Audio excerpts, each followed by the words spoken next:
있길래 한번 보자고 그래서 왔어요.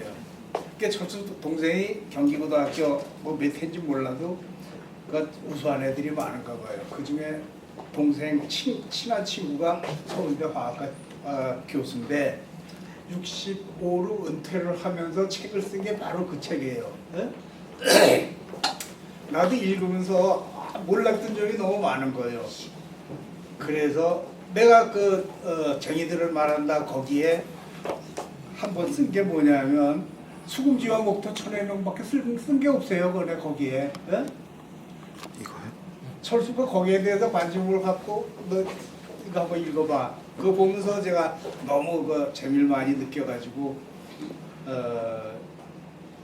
서로 점심 먹으면서 얘기하는 중에 또 인간과 우주라는 책을 또 갖고 왔어요.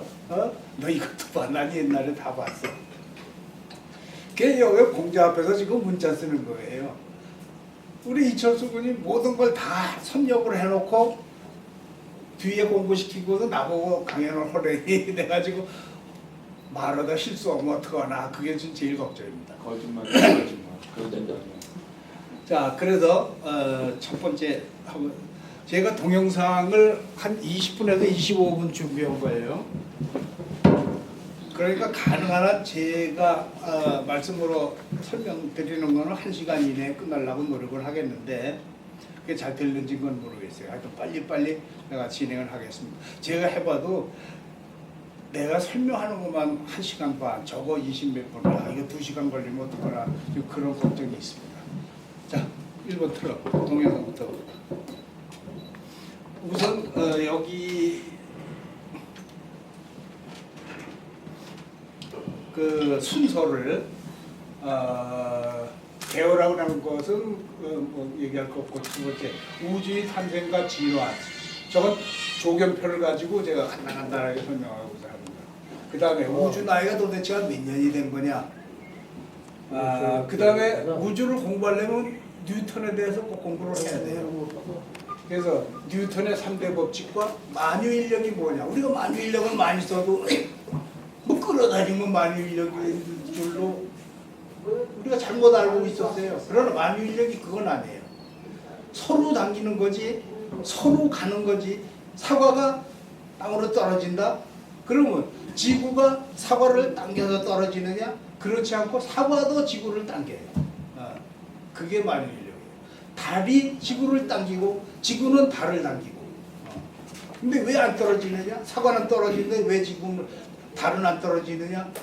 아마 조 교수가 좀 궁금한 것 같은데 그건 이따 얘기해 보십시다. 다음에 진짜 천재과학자 아인슈타인의 상대성 이론을 설명하는데 상대성 이론을 배우려면 A. 시간과 공간의 개념. 그게 뭐냐면 시공간이에요. 시간과 공간이 따로 있는 거 절대 아닙니다. 시간과 공간은 하나입니다. 그거를 제가 이따 동영상을 통해서 왜 그러냐 하고 보여드리고 그거를 이해해야만 특수상대성 이론이 이해가 되고 일반 상대성 이론이 이해가 돼요. 마지막으로 양자역학. 우리가 양자역학 하면 반도체나 알지. 양자역학의 이론이 뭐냐. 양자하면 거기다가 포지티브 어떤 양이온 같은 그런 생각을 할 거예요. 양은 질적으로 양적으로 할 때 그 퀀티티를 얘기하는 양이에요. 그래서 영어로 얘기하면 양자역학은 퀀텀 메카닉스. 그 퀀텀이 뭐냐? 조그만 알갱이들이 이렇게 동글동글 서로 합쳐져 있어요. 그것도 하나의 알로 비슷한 개념이 있으니까 자자를 붙인 거예요. 일본 사람이 퀀텀을 양이구나. 그러면 그 알갱이들을 얘기할 때 자를 붙여야 되겠다. 그래서 양자역학. 그게 우리말로 한국에 그대로 들어와서 양자역학이죠. 그 다음에 블랙홀이 뭐냐, 웜홀이 뭐냐, 화이트홀이 뭐냐. 그 다음 왜 우주를 우리가 개발하느냐. 여태까지 우주를 탐사한 역사가 또 있어요. 그 다음에 UFO와 외계인. 그건 왜 했냐면 맨 밑에 RS-15 메시지가 있어요.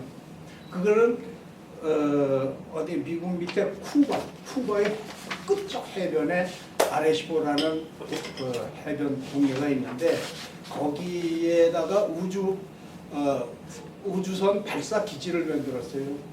거기서 뭐를 띄냐 하면 우주선을 띄면서 우주인아 봐라 하고 우리는 지구인이다 하고 뭐를 거기다 집어넣고 발사한 게 아레시보 메시지입니다. 오케이. 이렇게 해서 제가 아는 범위 내에서 뭐라고 할까 짧은 지식이지만은 여러분한테 도움이 되겠으면 좋겠습니다. 우선 우주란 미시세계와 거시세계의 통합체이다. 미시세계 하면은 박테리아, 곰팡이, 미생물 그것만 생각할 게 아니고 그 미생물만 해도 수억 개의 원자가 있어요. 물리나 화학에서는 원자가 있어요. 원자 속을 깨보니까 원자 핵이 있고 전자가 있어요. 원자 핵 속에 뭐가 있냐? 쿼크라는 게 들어있어요. 쿼크가 두 종류인데 하나는 업쿼크, 하나는 다운쿼크. 그 세 개를 우리가 공부하는 게 미시세계의 학문이죠. 거시세계란 뭐냐? 태양계가 있고 태양계 밖에는 은하가 있고 은하가 1000억 개나 있어요. 그 한 개의 은하에는 별이 1000억 개가 있는데 그런 은하가 1000억 개가 또 있어요. 그럼 1000억 곱하기 1000억인데 숫자로 얘기할 수가 없죠. 나는 경담에 뭔지 모르겠다. 이런 그 거대 우주 안에 뭘로 꽉 차 있냐? 원자들로 꽉 차 있는데 75%가 암흑 물질이에요. 깜깜 암흑 물질이에요. 25%가 암흑 에너지예요. 5%가 4점 몇 %예요. 그게 우리가 볼 수 있는 물질이고 빛입니다. 이런 것을 공부하는 학문이 우주다 그렇게 생각을 합니다. 자, 2번째. 우주 탄생계 진화. 제가 이걸 하나하나 설명할 너무 많아서 그림으로 그려가지고 어떻게 우주가 시작돼서 지금 이 우주로 왔느냐 이걸 다 뭐 설명할 필요는 없어요. 제일 중요한 거는 10의 마이너스 43초 이거 잘못했어요. 프랭크가 아니고 PLANCK입니다. 프랭크 타임. 10의 마이너스 43초라는 게 물리학에서 얘기할 수 있는 최초의 시간이에요. 그때의 빅뱅이 일어난 시간이 바로 프랭크 타임이다 그런 얘기예요. 이 빅뱅에 대해서 그러니까 우주 생성의 이론이 몇 가지가 있는데 그 중에 빅뱅 이론이 제일 합리적이고 보편적입니다. 그거는 이제 우리가 봅시다. 노벨상을 탔어요. 노벨상을 탄다는 것은 신뢰도의 척도예요. 과학자들의 세계에서는 노벨상을 탄 이론이 그건 세계적으로 그 공인하는 거나 마찬가지이기 때문에 신뢰도의 척도라고 할 수 있어요.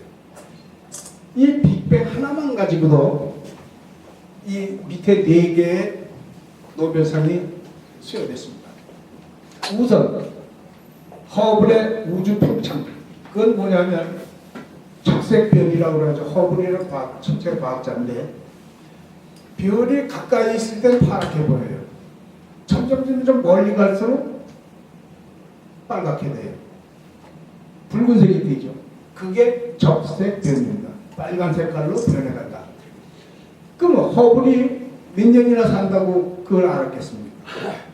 옛날 기록들을 쭉 보면 그 별이 파랗었는데 지금 자기가 관찰한 거는 빨갛게 됐어요. 그거는 그 별이 자꾸 멀리 가고 있다는 뜻이죠. 그거는 이 우주가 팽창하고 있다는 것을 뜻합니다.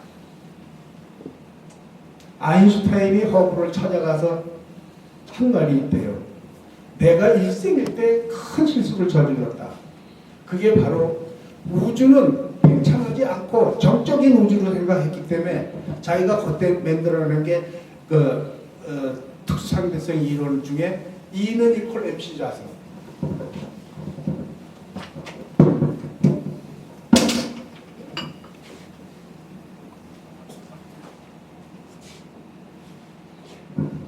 저것이 정적 우주론일 때의 이 등식이 맞는 거래요. 이걸 이따가 양자역학 때 이게 나오겠지만 에너지는 질량과 등가이다. 에너지, 질량, 등가 원리입니다. 그 당시에는 자기가 C를 광석을 집어넣는데 소련의 한 과학자가 저걸 가지고 중력 이론에 집어넣어서 풀었더니 우주가 팽창하고 있더라 이거예요. 그거를 하자마자 허블이 적색 변이에 의해서 우주는 팽창하고 있다. 그러니까 아차 하고 아인슈타인이 허블을 찾아가서 내가 정말 일생일 때 큰 실수를 했는데 이거다 바로. 그러고 수학자들이 모여서 보니까 이 C가 이게 상수 역할을 하더라. 그래서 이게 지금까지 전에 내려오고 있다는 거. 아 이게 좀 불편하다. 다음에 이렇게 얘기해도 들리죠? 네. 1978년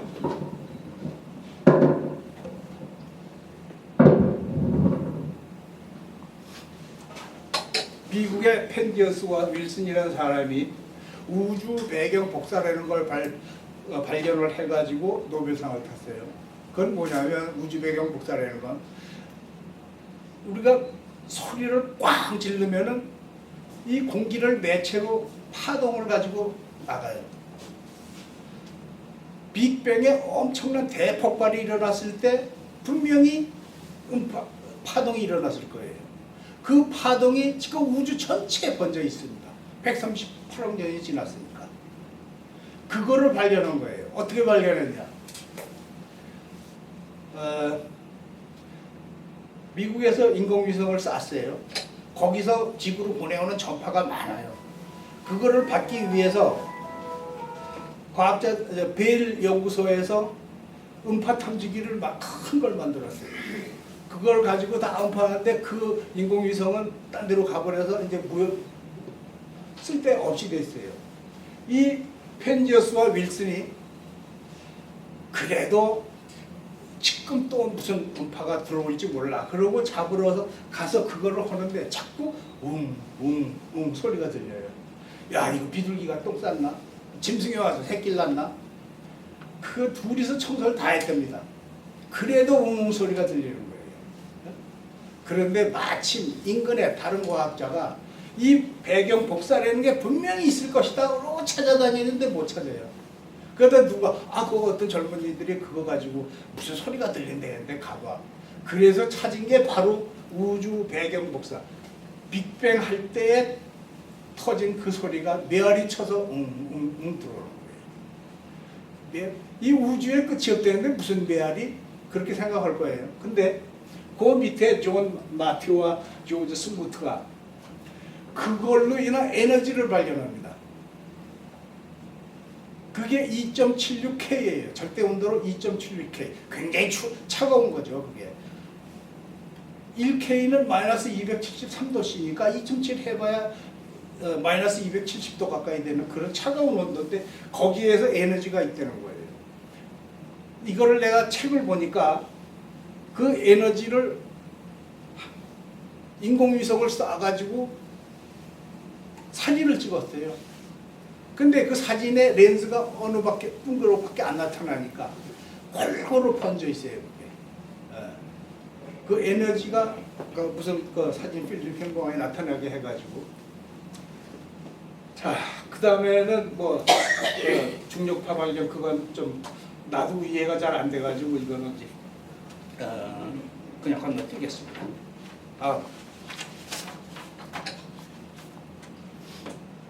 아까 얘기한 게 바로 고전으로 다시 돌려죠. 여기에서 여태까지 이걸 얘기했는데 이것도 양자역학에서 얘기 나오니까 제가 빼요. 급팽창을 하면서 코어크와 렙톤이 생성됐다. 이때 10의 마이너스 23초 때의 온도는 100억 K, 절대 온도로 100억 도입니다. 그렇게 높은 온도에서 코크가 생겨요. 이건 뭐냐면 일로 다시 돌아갑니다. E는 이퀄 MC 자승. 폭발의 에너지가 엄청 큰데 에너지가 질량을 생산을 했다. 질량은 뭡니까? 물질이죠. 저때 코크가 생긴 거예요. 그 다음에 코크가 그 업코크 다운 코크가 합쳐가지고 양자가 생기고 중성자가 생기고, 이 양자라는 게 요즘에 뭐 저기서 잠깐 얘기하는데 수소마저예요. 근데 수소는 아직 아니지. 프로톤, 수소 핵이죠. 네? 이놈이 수소 핵이 두 개가 합쳐서 헬륨이 되고, 헬륨 네 개가 합쳐서 탄소가 되고, 탄소가 또 그 핵융합을 해가지고 나중에 철이 되죠. 철이 금속 중에 제일 안정한 화합물이에요. 그 주기율표를 보면은 불안정한 원자가 점점 바꿔서 중간쯤 있는 철로 와요. 저 끝에 있는 우라늄 235 방사성이 있고 아주 불안정해요. 이놈이 반감기를 거쳐 점점 해가지고 나비나 니켈 쪽으로 와요. 그래서 이 우주의 선리가 자기가 안정한 대로 찾아가는 게 선리죠. 과학의 세계도 그렇습니다. 동물이 자연에 헤매도 잘 때는 안정한 곳에 자고자 하고 더 이상 방해받지 않고자 하는 게 일맥상통한다고 그런 거예요. 자, 아까 다 보였다. 자, 코크라는 게 보기 좋게 하기 위해서 저 까만 색깔 한 게 업코크고 여기 띄어야 되는데 붙여놨대요. 그 하얀 삼각형이 다운코크예요. 양성자, 아까 얘기한 수소의 핵, 그 양자라고도 해요. 그때 썼죠. 이때 양성자가 바로 원자번호 1이 수소핵이며 수소핵을 프로톤이라고 한다. 업코크 두 개와 다운코크 하나가 합쳐져서 원자 핵을 만들면 그게 양성자. 플러스 전하를 띄는 거예요. 그 다음에 다운코크 두 개와 업코크 하나가 끼면은 중성자가 돼요. 꼭 가운데 끼어야 되죠, 이게. 네? 이놈이 끼고 이놈이 여기 끼고. 그럼 뭐냐? 옆에 남자가 오면 기분이 안 좋아요. 그죠? 뭐가 딴 이물질이 끼어야 그래도 융화가 되지. 이 간격이 중성자가 와도 중성자는 여자도 아니고 남자도 아니고 어디에서 반발을 안 받아요. 이놈이 끼는데 딱 붙지는 못해요. 요 간격이 1페름이라고 그럽니다. 요거 잠깐 얘기하면 1mm를 1000분질로 하면은 마이크로가 되죠. 마이크로가 또 1000분질이면 나노마이크로가 됩니다. 또 그게 더 1000분질을 하면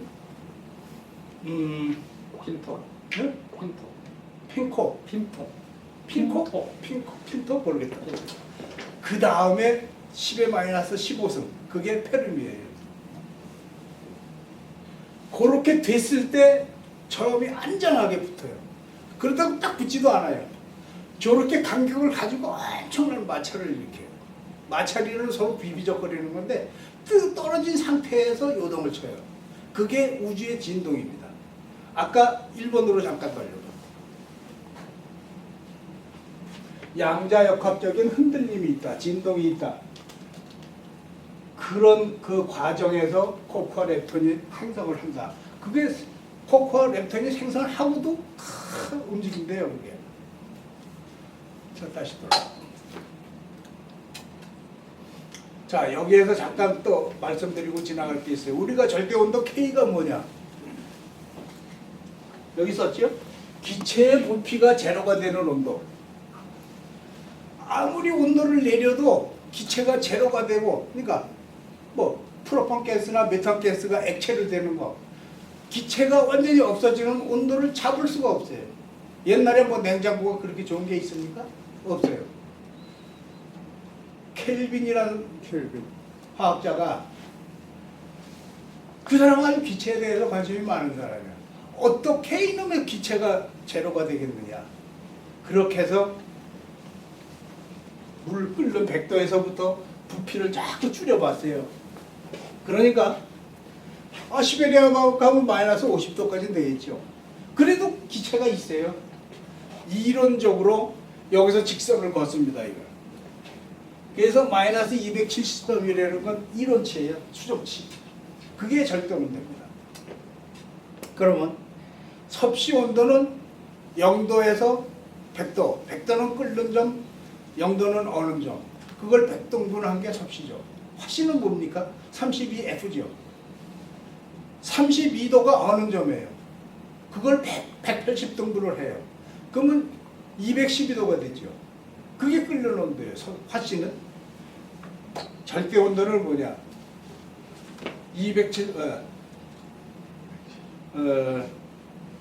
0K가 마이너스 273이고 끓는 온도가 100등분을 했어요. 이것도 섭씨하고 똑같이. 그래서 273도가 273K가 물이 끓는 온도예요. 내가 너무 흥분했나? 곡소리가 너무 자, 다음에 우주의 나이를 잠깐 설명하고 넘어가겠습니다. 허블 상수로 계산한 나이. 허블이란 사람이 적색 변이에 의해서 자꾸 별이 멀어지는 걸 발견했어요. 나중에 아까 그걸 보면 맨 끝에 4번을 내가 이해 못해서 지나가겠다 한 거는 우주의 가속 팽창이 있어요. MPC 밀리언 퍼 세컨드입니다. 파세크. 1파세크는 3.26 광년. 1광년은 30만 킬로미터 파세크. 그래서 1NPC라는 거는 1PC, 1광년에다가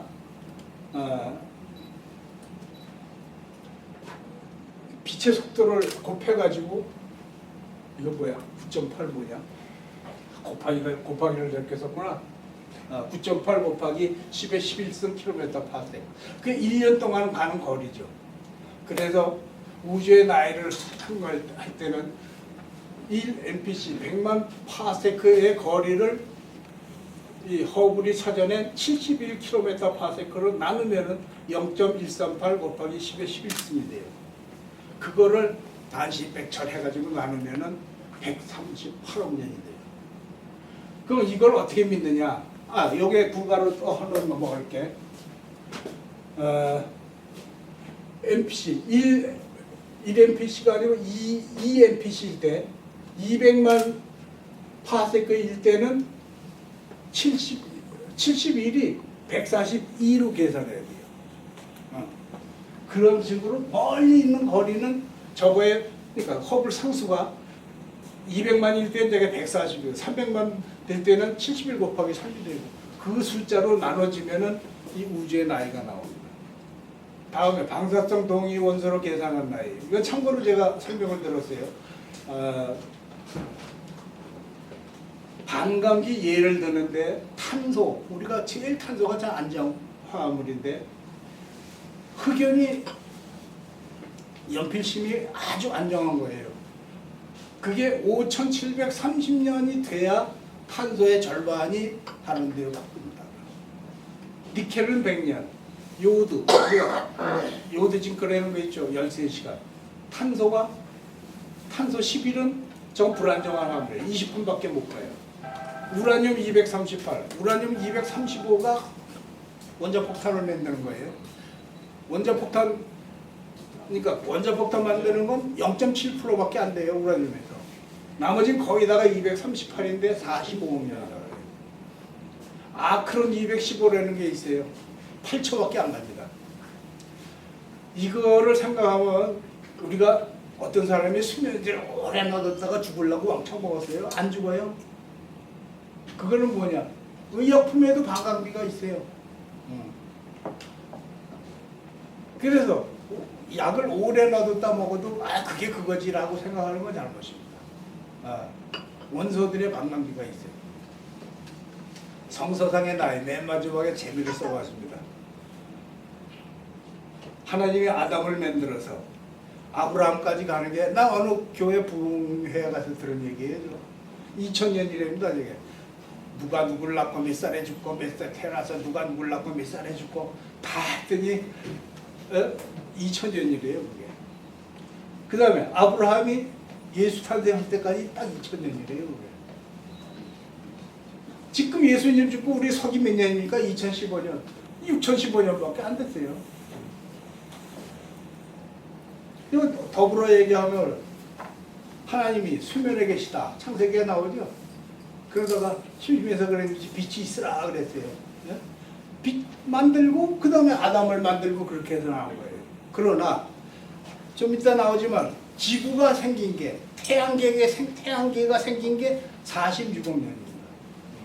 태양계가 생겨야 얘기 거기 지구가 생기고 지구가 생겨야 아담이 거기서 살지 에덴이 어디 있는지 몰라도. 그래서 창세기만 믿지 말라. 내가 그런 얘기하고. 자, 아직 35분 다음에 뉴턴의 3대 법칙과 만유인력, 관성의 법칙. 운동하던 물체는 계속 운동하려고 그런다. 정지해 있는 물체는 계속 정지해 있으려고 그런다. 버스를 타고 가다가 기사가 갑자기 브레이크를 밟았어요. 거기 탄 사람이 그냥 확 앞으로 쏠리죠. 달리던 버스는 계속 달리고 싶어 했는데 강제로 잡았기 때문에 그것이 안에 나타나는 거죠. 가속의 법칙. 그네를 누가 탔어요? 애를 탔는데 왔다 갔다 하는 걸 뒤에서 아버지가 밀었어요. 휙 잘 가죠. 가고 있는데 힘을 가하면 더 멀리 더 세게 가는 게 가속의 법칙. 그런데 이 가속의 법칙은 꼭 있어요. 질량이 작을수록 가속을 많이 받아요. 그렇겠죠? 야구공을 던지는데 멀리 가지만은 이만한 볼링공을 던지면 그 멀리 가겠어요? 던지는 힘은 가속입니다. 그러나 질량이 작을수록 멀리 떠요. 작용, 반작용의 법칙. 둘이 스케이트를 탔어요. 여기 정봉욱 씨하고 나하고 얼음에서 스케이트를 타고 서로 딱 밀었습니다. 둘 다 밀려가죠. 반작용이에요. 그걸 실제로 보려면 야구 선수가 방망이를 딱 쳤어요. 야구공은 홈런으로 절로 나가고 배트는 조금만 밀려나. 이 빠다가 조금 뒤로 가는 거 반작용이에요. 별거 없어요. 뉴턴이 이걸 가지고 우주 법칙을 다 만들어내는 거예요.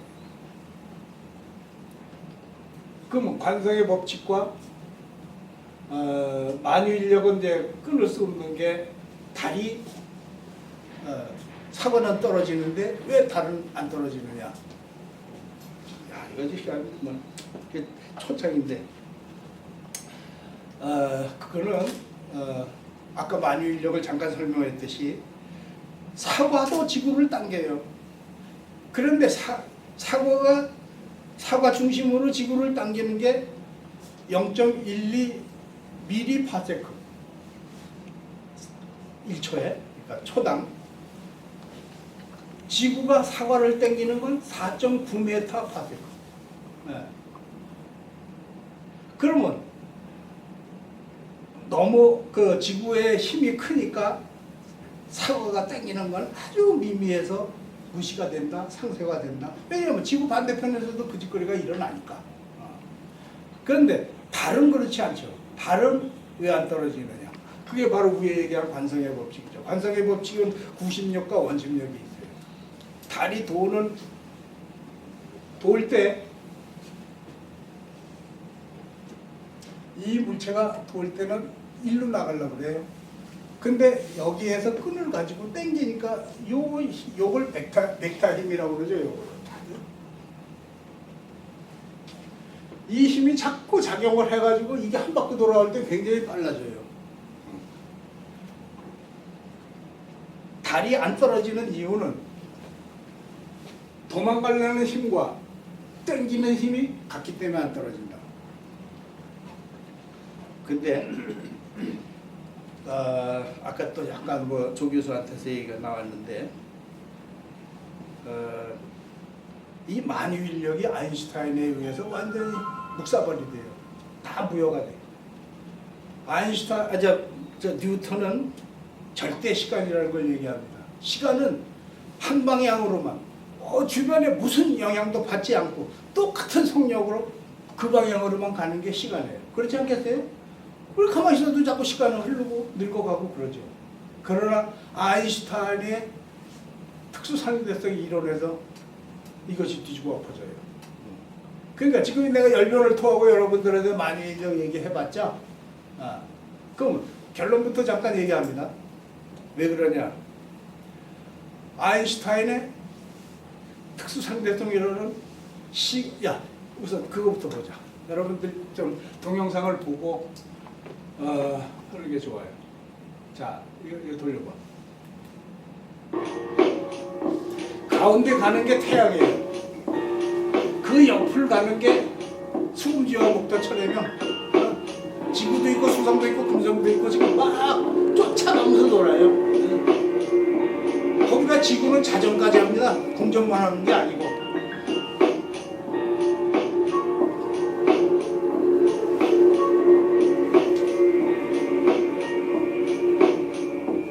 시간 없구만. 아까로 돌려줘. 그러면 지구의 자전 속도가 1667km/h. 지구의 공정 속도는 107,000. 태양의 공정, 태양도 움직이잖아요. 92,000km로 가요. 그 불과 한 10,000km 정도, 9,100km 그 정도 속도를 가지고 태양이 가는 걸 지구가 쫓아가니 굉장히 빠른 속도예요. 이것도 그걸 돌아야 되니까 또 은하의 회전 속도, 이건 참고로 적어놨어요. 은하가, 우리가 사는 은하가 한 바퀴 돌아서 제자리에 쓰려면 2억 년이 걸린대요. 자, 그래서 시공간은 하나다. 아까 말씀드린 게 시간과 공간은 절대 떨어진 게 아니다. 이건 하나다. 함께 움직인다.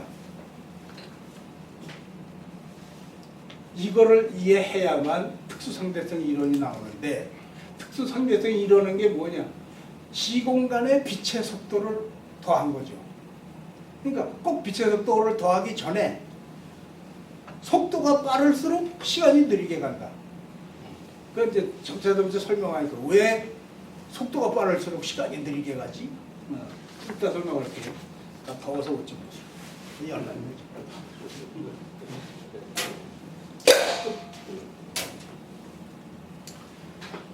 마지막에 아인슈타인의 뭐 여러 가지 뭐 좋은 원리가 많지만 일반 상대성 이론 그거에 대해서 설명을 드렸습니다. 그거는 시공간의 중력을 가미한 거예요.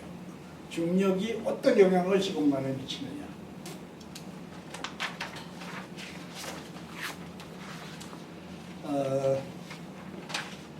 뉴턴에 대해서 어렸을 때부터 자라가지고 어떻게 해서 캠브리지 대학의 수학 교수가 되고 또 헨리 해성이라는 걸 만들었고 그 덕에 영국 왕립 학회 회원이 되죠. 한 200년간을 그 전에 100년은 갈릴레오 갈릴레이가 우주 전체의 기본이 됐죠. 왜냐하면 그 아리스토텔레스가 천동설만 고집하다가 갈릴레가 죽을 뻔해가지고 지동설을 만들어서 그 다음에 그 사람이 죽자마자 뉴턴이 나왔어요.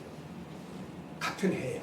그 뉴턴이 탄생을 해가지고 그 대를 이어서 한 200년 동안을 우주 전체에 대해서 그 이론으로 살다가 아인슈타인이 나와서 이제 그걸 뒤집어 엎는 거예요. 그런 건 제가 약하고 그냥 지나갑니다. 아인슈타인의 왜 특수상대성 이론으로 돌려? 이거는 아주 잠깐 보자. 태양이 이 은하에 어디 있느냐? 은하 중심으로부터 약 5분지 3 떨어진 그 날개 끝에 붙어가지고 태양계가 저기 있습니다. 우리가 측면을 보면 저렇고 인면이라고 그러죠. 인면을 보면 저런 상태에서 태양이 있습니다. 돌려. 이거 아까 본 거고. 이거 마저 보자 그래. 왜 시간이 진행되느냐?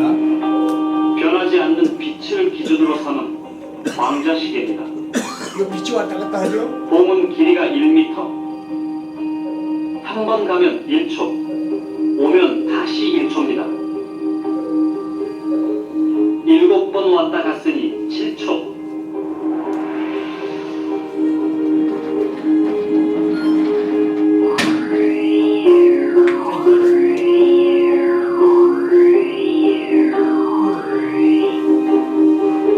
흘렀습니다. 안에서 수직으로 흐르는 빛이 밖에서 보니 사선으로 흐릅니다. 빛이 지나온 길이를 재볼까요?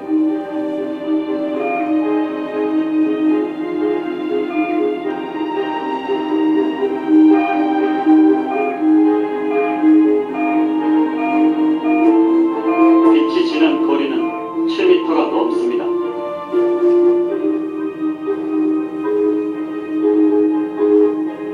이번에는 시간을 재보겠습니다.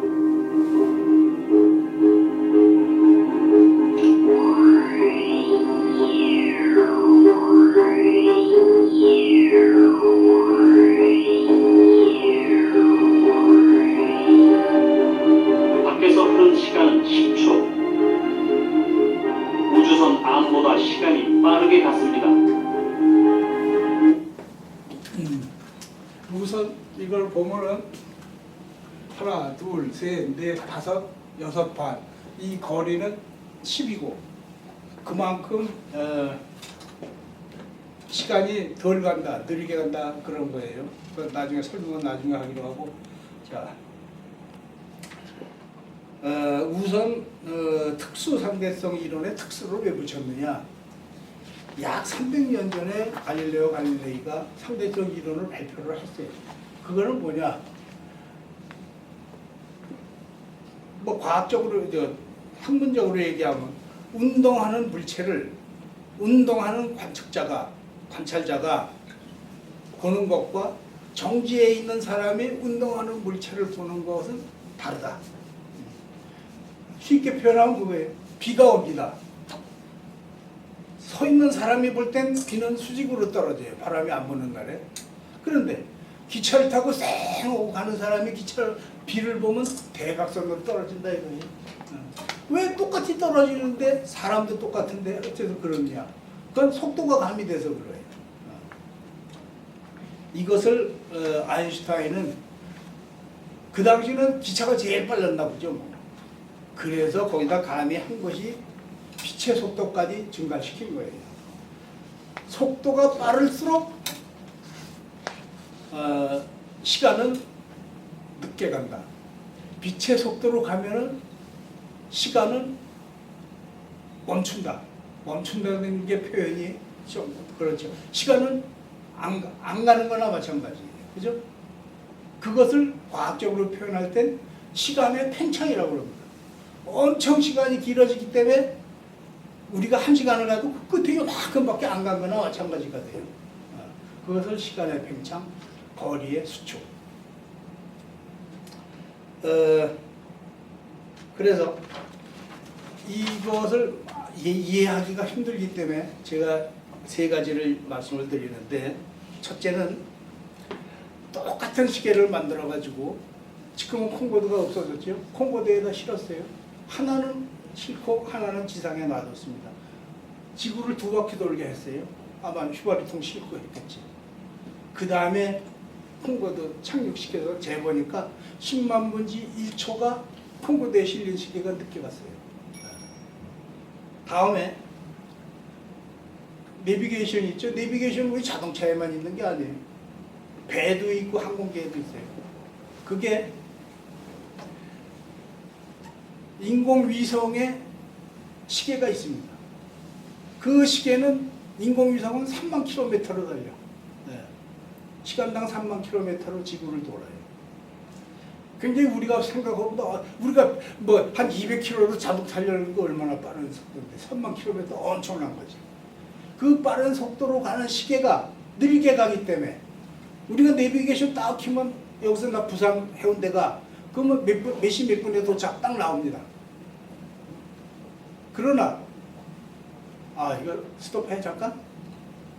그래 우리 이제 커피 한잔 하고 10분 간다. 이 배터리 갈아야 되는데. 아니 조금 더 해도 돼. 더. 또 삼척보로 앉아서 내가 헷갈리네. 그 내비게이션에 그 나오는 시계와 인공위성에 있는 시계가 아주 정확한 시계예요. 세시움 135라는 게 굉장히 예민한 진동자를 가지고 있어요. 우리가 1초를 청하기 어떻게 정했냐면 세시움에서 발진자가 나와요. 그게 91만 2천 몇 번이에요. 1초 동안에 그냥 움직여요. 그거를 기준으로 해서 1초로 정한 게 우리의 시간입니다. 그럼 그 아주 정확한 시계를 가지고 쟀는데 시간이 우주선께 느리게 가고 지구상 시계가 빨리 가니까 맞출 수밖에. 그래서 우주선에 실는 시계는 몇만 번째 1초를 빠르게 만들어요. 그렇게 해야 우리가 내비게이션 마음 놓고 가면서 몇 시쯤 도착해 길이 막혀 몇 분 더 걸려 그때쯤 가겠구나 그렇게 나온다 이거예요. 세 번째 얘는 뭐냐면 아주 정확한 시계를 미국의 와일랜드라는 사람이 만들었어요. 이거를 가지고 많지도 않고 하나는 땅에다 놓고 하나는 땅에서 30cm를 띄었어요.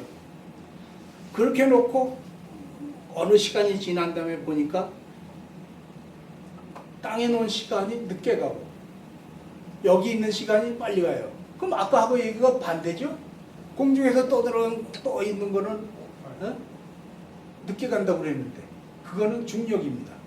위에서 인공위성에 실린 시계, 콩고드에 실린 시계는 속도를 갖는 거고 이거는 지구의 중력, 당기는 힘 그것 때문에 정상으로 간다고 볼 수도 있어요.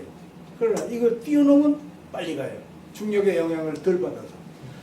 아주 예민한 10에 마이너스 23초까지 잴 수 있는 그런 시계를 만들어서 와일랜드라는 사람이 그 검증을 했어요. 그러면 여기서 지금 내가 요약을 하면은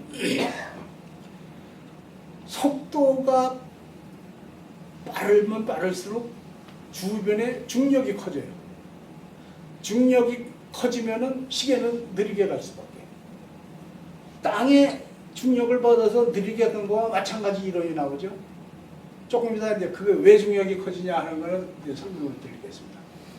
특수 상대성 이론을 요약을 하면은 빠른 속도로 달리는 운동계에서는 외부의 시간이 느리게 흐른다. 시간 지연. 빠른 속도로 달리는 물체는 진행 방향으로 길이가 축소된다. 이 공간 축소, 뭐 그렇게 이렇게 설명을 해볼게요. 내가 만화책을 보는데 야구 선수가 야구를 쳤어요. 쳤는데 야구공이 날아가는 그림을 처음에는 어떻게 그려야 되나? 이게 어떠면은 처음엔 야구공이 동그래요. 여기 가가지고는 럭비공 같이 이렇게 돼요. 여기 가가지고는 더 끼따랗게 돼요. 그 다음에 직선이 돼요. 이게 보니까요 빛의 속도로 날아가는 야구공을 만화가가 그렇게 표현한 거더라고요. 이건 뭐냐? 이 거리보다 이건 직선이니까 거리가 없죠. 어쨌든 길이가 없어요. 속도가 빠르면은 빛의 속도로 가면은 거리가 축소된다. 그런 표현입니다.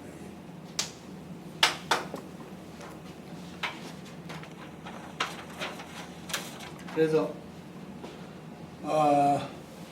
어떤 질량을 가진 물질도 빛의 속도에 도달할 수 없다.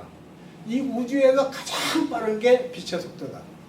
그런데 그거는 3 곱하기 10의 5승 km/s이다. 1초에 30만 km를 가는 게 빛의 속도다. 그거는 절대 불변한다. 절대 광속이라고 하고 광속은 불변한다. 그게 요약해서 제가 써놨습니다. 다음 마지막에 특수상대성 이론에서 질량과 에너지는 등가이다. 특수상대성 이론 곧 질량 에너지 등가 원리다. 현상계는 질량과 에너지는 동일이다. 이거 이해가 잘 안 되잖아요. 없는 데서 뭐가 생겨? 그게 저도 이걸 몰랐어요. 에너지를 특히 에너지를 무한대로 증가시킬 수는 없는 거랍니다. 여기서부터 0점에서 증가시켜가지고 80% 되면 급격하게 질량이 생겨요. 이쪽은 에너지선이고 이쪽은 질량선이라고 그러면 에너지를 띠리 올려가지고 막 올라서 이만큼까지 올라갔을 때는 질량이 급격하게 생성된다. 아직도 뭐 저는 아직 그거에 대해서는 아까 얘기했듯이 그거 어떻게 생겼느냐. 그거밖에 난 그거 하지 못해. 제 머리로서 저거는 나 아직까지 더 좀 공부해야 할 그런 거 아니다. 다음 일반 상대성 이론. 일반 상대성 이론. 저 우습죠 저거. 이거 그림 잘못 그려세요. 이 볼이 아니 뭐 지금 떠 있어야 돼. 이거 같이. 네? 이건 뭐냐면 중력에 의해서 시공간이 휘어진다. 이건 지금 그림이 지구죠. 지구 주변에 이렇게 파져요. 이게 말이 파지는 거지. 이 위는 또 위대로 이렇게 파지고 옆은 옆대로 파져서 이런 공간이 둘레를 뒤집어 쓰게 되죠. 그래서 아까 조개서 자꾸 이름을 파는데 조개서 달이 없어지면 어떻게 되냐? 그거보다 태양이 없어질 때 지금 달은 만유 인력에 의해서 돈다고 뉴턴은 얘기했지만 이 공간을 돌고 있는 게 달이에요. 시공간이 휘었기 때문에 변형됐기 때문에 그 공간을 달이 돌고 있다. 그런데 태양이 없어지면 어떻게 되느냐? 태양 주위로 엄청난 공간이 있어요. 거기에 그거를 태양이 가면서 중력이 있으니까 막 공간도 따라가요. 거기에 지구와 막 화성과 막 이런 게 따라가요. 태양이 갑자기 없어졌다. 그러면 뉴턴의 만유인력에 근거를 둔다면 수금주와 목도 천의 명이 뿔뿔이 흩어져 버려요. 그렇죠? 그건 순간적으로 뿔뿔이 흩어진다는 이론밖에 안 나와요. 태양이 없어졌다. 중력이 없어졌다. 아인슈타인은 그걸 인정을 못한 거예요. 왜냐? 빛의 속도가 우주에서 최고 빠른 건데 어떻게 중력이 만유인력이 빛의 속도를 앞섰느냐? 아니면 똑같냐? 요 뒤에 잠깐 돌려봐. 그 저 홀로그램 나오는 거.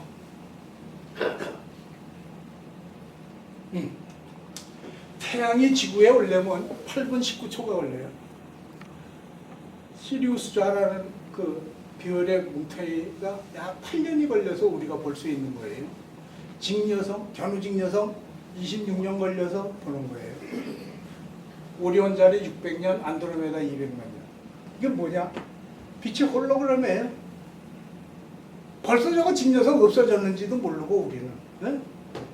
안드로메다 옛날 나중에 뭐 몇백만 년 후에 와가지고 지구하고 부닥친대요. 근데 지금 저거 없어졌는지도 모르죠. 지금은 아직 보여요. 200만 년 전 거를 우리가 보고 있기 때문에. 자, 돌려. 아까. 그래. 이거를 이제 잘 보시면은 중력은 시공간을 변형시킨다. 그걸 나타내기 위해서 저렇게 그린 거지. 중력이 있는 곳에는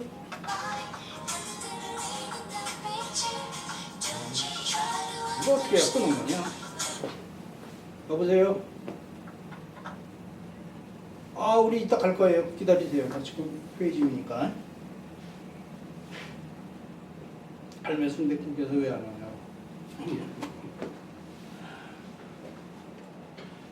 중력이 시공간을 쉬게 한다. 그 시공간을 따라서 빛이 가는 거예요. 빛은 직진한다고만 알고 있죠? 그렇지 않아요. 빛이 여기 있는데 이렇게 오다가 이게 휘니까 이놈이 휘어가지고 이쪽으로 휘어집니다. 이거 잘못 그렸어요. 이렇게 와서 이렇게 해가지고 이렇게 올라와야 돼요. 왜냐하면 이게 밑에도 쳐졌기 때문에 이 밑으로 해서 이렇게 해서 이쪽으로 오게 됩니다. 그게 왜 그렇게 그걸 발견했냐 하면은 앨런인가? 일식 있죠, 일식. 달이 태양을 완전히 가렸을 때 해가 있는데 이거 뭐 이래? 해가 이렇게 있는데 달이 완전히 가렸습니다. 그럼 끝에만 약간 빛이 있더라고요. 눈이 그래도 눈이 부셔서 태양이 여기 있고 여기 별 하나가 있어요. 지구가 여기 있어요. 이건 달이에요. 절대 이 별을 지구에서 볼 수가 없습니다. 태양이 가려져서. 일식이 됐을 때 일본에서 뭐 동영상을 봤는데 일본 사람들이 그냥 길거리에 나와가지고 그 책받침 옛날에 우리 해보려면 까만 책받침 가지고 봤죠. 태양빛이 강하니까. 그걸 가지고 길바닥에서 막 안경 끼인 사람들 다 봐. 왜 그러냐? 여기 별이 나타났어요. 지구에서 이 별을 보는 거예요 지금. 절대 이론적으로 못 보는 건데. 그게 왜냐? 이 태양과 달의 그 중력 때문에 이놈이 이렇게 휘어가지고 이렇게 왔더라 이게. 그게 증명이 됐어요. 보면. 빛도 중력에 의해서 휜다. 시공간이 휘니까 저 시공간이 이렇게 휘니까 빛이 시공간을 따라오느라고 휜 거예요. 자, 또.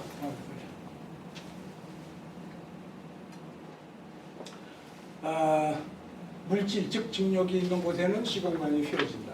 빛은 시공간을 따라 직진한다. 즉 시공간이 휘면 빛도 휘어진다. 속도가 증가하면 중력이 증가한다. 이게 특수상대성 이론과 일반 상대성 이론에 매치를 시키면은 속도가 증가하면 중력이 증가한다. 중력이 증가하면 시공간이 휘어진다. 고로 속도가 빠르면 시간이 지연된다. 이런 결론이 나오는 거죠. 다음.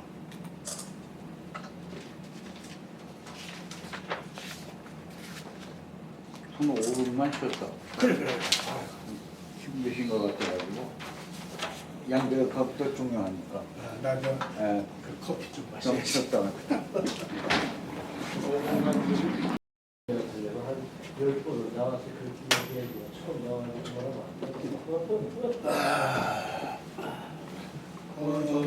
요거 전에 뭐였지?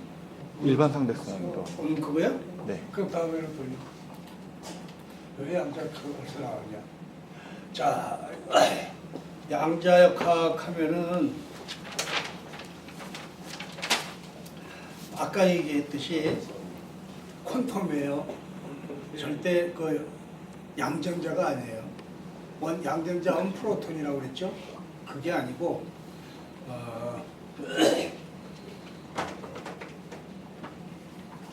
야, 이거 뭐지? 잘 지어주는 것 같다 그랬더니 아이,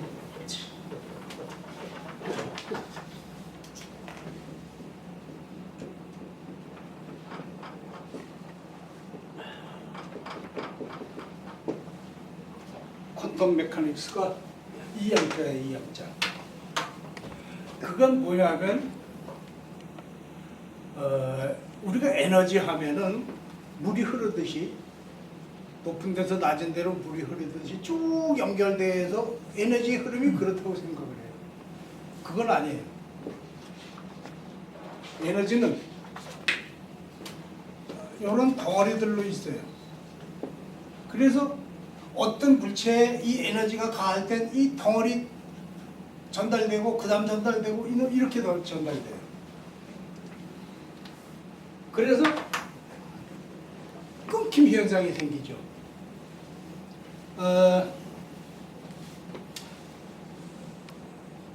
우리가 1,000원짜리 물건을 사려면은 볼펜을 1,000원짜리 사려면 100원짜리 동전을 10개를 주고 샀다고 가정합시다. 그럼 100원짜리 동전 하나가 퀀텀이에요. 네.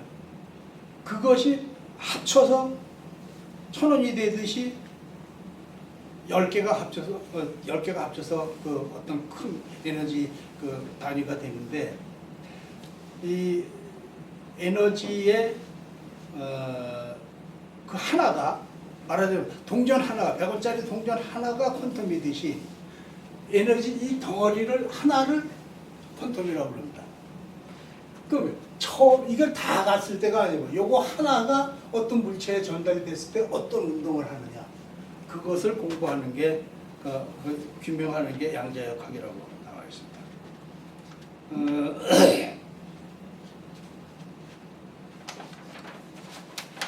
그래서 에너지 하면 굉장히 많죠. 수력 발전은 위치 에너지죠. 높은 데서 물을 떨어뜨림으로써 그 차이의 힘을 이용하는 게 위치 에너지고, 스팀 에너지, 물을 끓여가지고 증기이 돼서 그걸로 피스톤을 밀어가지고 바퀴를 굴려 기차를 움직이게 하는 게 스팀 에너지.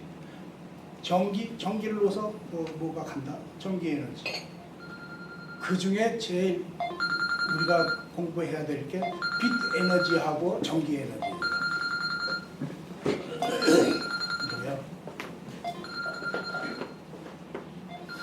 이 빛에는 어떻게 있냐면 지금으로 봐도 한 7개가 벌써 나타나죠.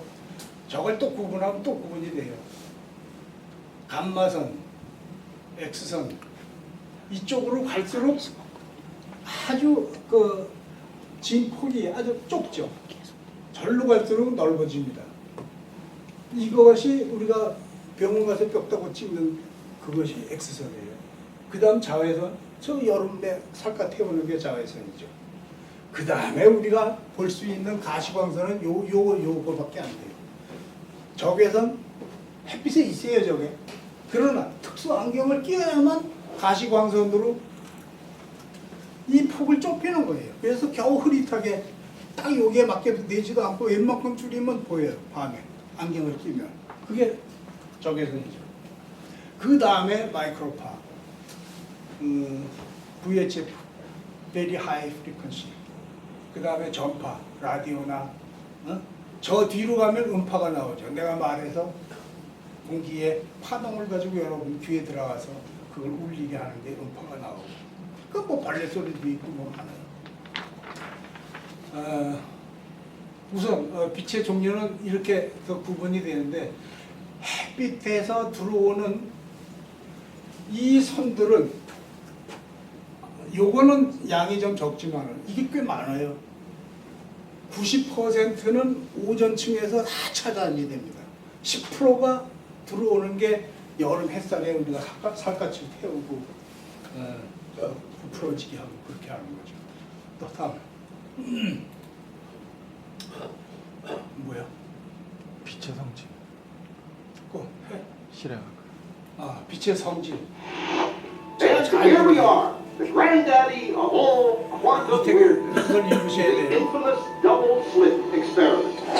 To understand this experiment, we first need to see how particles, or little balls of matter, act.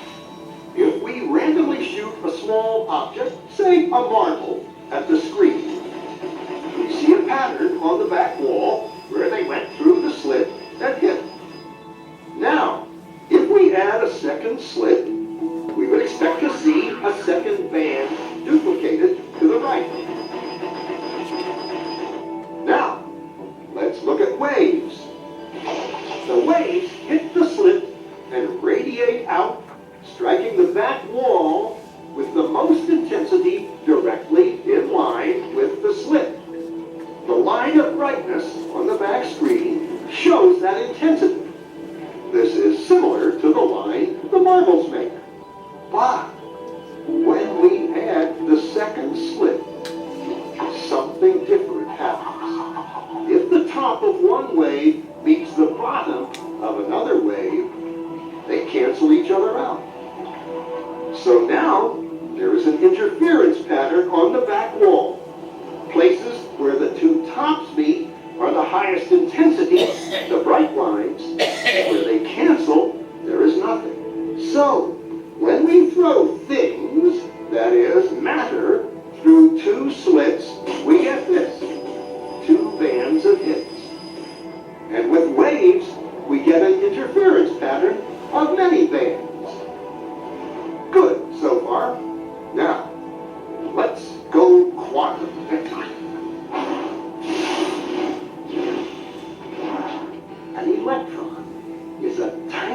tiny bit of matter, like a tiny marble.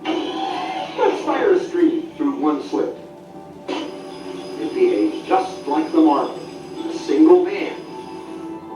So, if we shoot these tiny bits through two slits, we should get, like the marbles, two bands. What? An interference pattern. We fired electrons, tiny bits of matter through. But we get a pattern like waves, not like little marbles. How? How could pieces of matter create an interference pattern like a wave? It doesn't make sense. But physicists are clever. They thought, maybe those little balls are bouncing off each other and creating that pattern. So, they decide to shoot electrons through one at a time. There is no way they can interfere with each other. But after an hour of this, the same interference pattern is seen to emerge. The conclusion is inescapable. The single electron leaves as a particle, becomes a wave of potentials, goes through both slits, and interferes with itself to hit the wall like a particle. But mathematically, it's even stranger. It goes through both slits and it goes through neither. And it goes through just one and it goes through just the other. All of these possibilities are in superposition with each other. But physicists were completely baffled by this. So they decided to peek and see which slit it actually goes through. They put a measuring device by one slit to see which one it went through and let it fly. But the quantum world is far more mysterious than they could have imagined. When they observed, the electron went back to behaving like a little marble. It produced a pattern of two bands, not an interference pattern of many. The very act of measuring or observing which slit it went through meant it only went through one, not both. The electron decided to act differently, as though it was aware it was being watched. And it was here that physicists stepped forever into the strange, never-world of quantum events. What is matter? Marbles or waves? And waves of what? And what does an observer have to do with any of this? The observer collapsed the wave function simply by observing. 혹시 이 중에 왜 나중에 전자눈을 가지고 관찰을 해보니까 파동 성질이 없어졌느냐? 지금 결론은 그거예요. 그거를 그러니까 이제 과학자들이 양자역학에 발을 딛게 됐다 그런 말도 아까 나오는데, 아무튼 빛은 쪼개고 쪼개면, 우선 쪼개면은 아까 같은 여러 그 전파들이 나오죠. 파동의 그 전파의 종류가 나와요. 그걸 또 쪼개면 다 하나같이 감마선부터 전파까지 광자라는 알맹이가 있어요. 원자를 쪼개고 쪼개서 보면 전자가 있듯이 빛 안에는 광자가 있습니다. 이 전자와 광자가 아주 같은 성질을 가졌어요.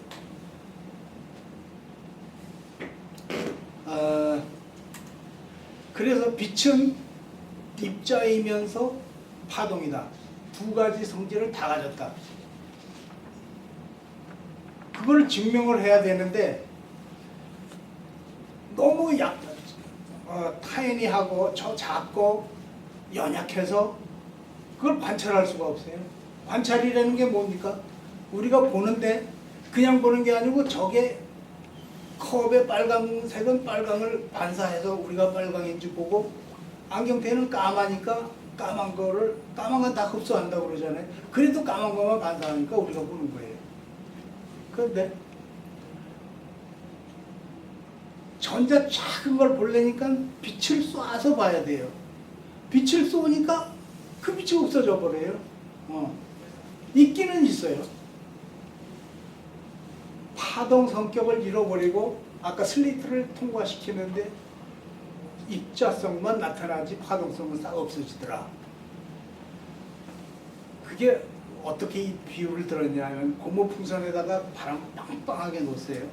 문을 가리고 동그란 조그만 막대기로 툭툭툭툭 쳐가지고 고무풍선을 탁 쳐지면 아 여기 있구나 하고 잡으라는 그거를 우리가 시도를 할 때 고무풍선이 너무 빵빵하게 불어가지고 막대기로 벌써 탁 쳐서 아 여기 있구나 하고 잡으려면 쉬는 순간에 고무풍선이 튕 튀겨서 딴 데로 가버리는 거예요. 잡을 수가 없어요. 빛을 쏴서 보려니까 그 빛보다 약하든지 아니면 빛과 같아서 동화를 내가지고 없어져 버려요. 전자가. 빛 광자가 없어져 버려요. 그러다가 한참 있다 다른 데서 툭 나타나요. 전자가 있기는 있는데 관찰할 수가 없어요. 그럼 우리가 뭐 인문학을 공부한 사람은 철학하고도 통용이 되죠. 이 두뇌가 뭐 15개인가 10조 개인가 뭐 원자로 되어 있습니다. 원자는 물질이에요. 이 두뇌가 안 보이는 전자를 있다는 건 확실히 아는데 규명을 못하는 거예요. 이걸 하이젠베르그란 사람이 불확정성 원리 해가지고 빛의 광자, 전자 이거는 불확정성 원리에 의해서 존재한다. 분명히 존재한다 이게요. 아인슈타인하고 그 또 동료 한 과학자 슈레징거라는 사람은 빛이 있는 걸 알겠다. 그러나 너같이 어떤 때는 여기서 나타나고 어떤 때는 여기서 나타나고 과학이 뭐냐? 과학은 규명하는 거 아니냐? 너 그거를 원리라고 해놓고 세계 만방에 하면 안 된다. 그래가지고 두 파로 갈립니다. 과학자들이. 이 빛 때문에. 지금까지도 전자를 보거나 광자를 본 사람은 없어요. 그거를 나중에 아까 얘기한 그 시계 2개 만들어서 30cm를 띄니까 시계가 느리게 갔다 하는 와일랜드라는 사람이 미국인인데 간접 효과로 찾아내는 겁니다. 거울도 빛을 흡수해요. 거울이 빛을 전부 반사하는 거 아니에요. 40%밖에 반사를 못하고 60%는 흡수한대요. 초전도 거울이라는 게 난 그 초전도 물체가 뭔지 몰라도 초전도 거울을 만들었어요. 2개를. 그리고 딱 나란히 수직으로 딱 만들었어요. 여기다가 빛을 탁 쐈어요. 빛이 일로 가서 비쳐가지고 반사해서 일로 오죠. 그럼 이 빛이 또 반사해서 이쪽으로 가고 얼마 동안 오래 했겠습니까? 10분지 1초. 10분지 1초 동안 그걸 해서 성공을 했어요. 그러면 빛은 30만 킬로미터를 1초에 가는데 10분지 1초는 3만 킬로미터를 가둬놓은 거예요. 빛을 왔다 갔다 하게. 그러면 볼 수는 없어요. 그걸. 그래서 거기다가 말로는 알루미늄 삼가 이온을 가스로 해서 놓는지 난 모르겠는데 알루미늄 삼가 이온을 거기다 던지니까 그게 나중에 바뀌어가지고 이가로 바뀌었는지 알루미늄 제로 메탈로 바뀌었는지는 몰라도 삼가 이온이 없어진 거예요. 그래서 이것은 이 속에는 광자밖에 없어요. 왜냐? 완전히 진공 상태에서 밀폐해 놓은 상태에서 빛만 탁 쐈기 때문에 그거밖에 없어요. 그런데 알루미늄이 바뀌었어요. 이건 광자가 한 짓이다. 이걸 중첩이라고 그러는데 알루미늄 이온이 있는데 빛이 가서 딱 부딪혔다가 다시 그걸 이탈을 해가지고 또 다른 데로 튀어가. 이거에 의해서 알루미늄이 변형된 거니까 이 광자의 존재를 확인하게 된 거죠. 아인슈타인은 왜 그걸 싫어했냐면은 자기는 나이가 들어본 노년인데 젊은 닐스 보어라는 사람이 새로운 전자론을 내가지고 발표를 하는데 불확정성 원리, 전자 규명을 못하니까 불확정성 원리 해가지고 불확정성 원리라는 건 여기에 있던 전자가 보려고 보니까 없어졌어요. 가만히 있다 이쪽에서 나타났어. 그럼 여기서 나타날 확률은 몇 %고 여기서 나타날 확률은 몇 번이고 그걸 확률로 얘기하는 거예요. 과학이 어떻게 하나님은 태초부터 주사위 노름 안 했다 이거야. 아인슈타인의 한 유명한 얘기죠. 하나님은 주사위 노름 안 한다 이거야. 어떻게 확률로 과학을 얘기합니까? 그래도 아까 얘기했듯이 전자는 존재합니다. 광자도 존재합니다. 보지 못한다고 없는 건 아니에요. 그거는 누가 인식을 하느냐? 우리 뇌가 인식하죠. 형이상학적이야. 없지만은 안 보이지만 규명 못하지만은 우리 뇌는 전자 광자 있어. 그러니까 햇빛이 있고 그러니까 전기를 통해서 빛을 내지. 완전히 두 파로 갈려들었는데 아인슈타인은 끝까지 뭐라고 그랬냐면 지금 바쁘게 이렇게 얘기할 거 아니다. 우리가 갈릴레오부터 수백 년이 걸쳐서 지금 이렇게 양자역학까지 왔는데 우리 후세대들이 그걸 규명하지 지금 네가 그런 거 원리 그걸 원리라고 내놓을 수가 없다 해서 부인을 했어요. 그런데 아직도 과학자들은 전자가 있는 거 아니까 불합격성 원리를 다 거의 99%가 인정을 하고 아주 괴팍한 사람들만 그걸 인정하는 거예요. 우선 그럼 태양 에너지는 뭐로 됐느냐 하는 걸 한번 얘기하고 싶다. 태양 에너지는 수소 덩어리로 되어 있다. 그 누구나 알죠. 태양의 표면 온도는 6000도 K고 그 도 빼야 되는 거야. 6000 그 도 빼고 6000K가 되는 거라고. 그 절대 온도만큼은 적어표질 않는다. 내부 온도는 16000K다. 태양 내부에서는 고열로 인해 수소 핵융합이 일어난다. 즉 수소 2개가 핵융합하여 1개의 헤리움을 만든다. 이게 이제 뭐 간단할 거죠. 수소가 2개가 합쳐서 헤리움이. 이건 원자 번호가 1이에요. 원자 번호가 1이라는 건 핵이 하나가 있다는 거예요. 핵이 2개가 합쳐서 핵이 2개의 헤리움이 됩니다. 그때의 델타 질량의 차이가 생겨요. 원자량이 이상하게 적어져요. 그걸 보니까 수소 2개의 원자량은 합치면 4.0321인데 이거 뭐야 하나 빠졌냐? 헤리움 1개의 원자량 이게 나와야 되는데 조금 덜 나와요. 빼보니까 0.286이라는 원자량이 없어졌어요. 그거는 바로 빛으로 바뀌어가지고 에너지가 델타 M의 MC 자승 이 식이 또 성립이 되는데 이것이 아주 극미해도 C가 워낙 크기 때문에 빛의 속도가 30만에다 거기다 자승까지 했으니 얼마나 커요? 그거를 요 작은 데다 곱한 게 에너지예요. 그러니까 질량이 아무리 작아도 에너지는 굉장히 크다. 아무튼 햇빛은 어디서 나오느냐? 요 원자량 차이에서 질량을 손실하면서 빛으로 화해가지고 나온 거다. 아까 얘기한 대로 햇빛은 쪼개고 또 쪼개면 광자가 나온다. 이 광자 덩어리를 아인슈타인은 퀀텀이라고 명했다. 다음.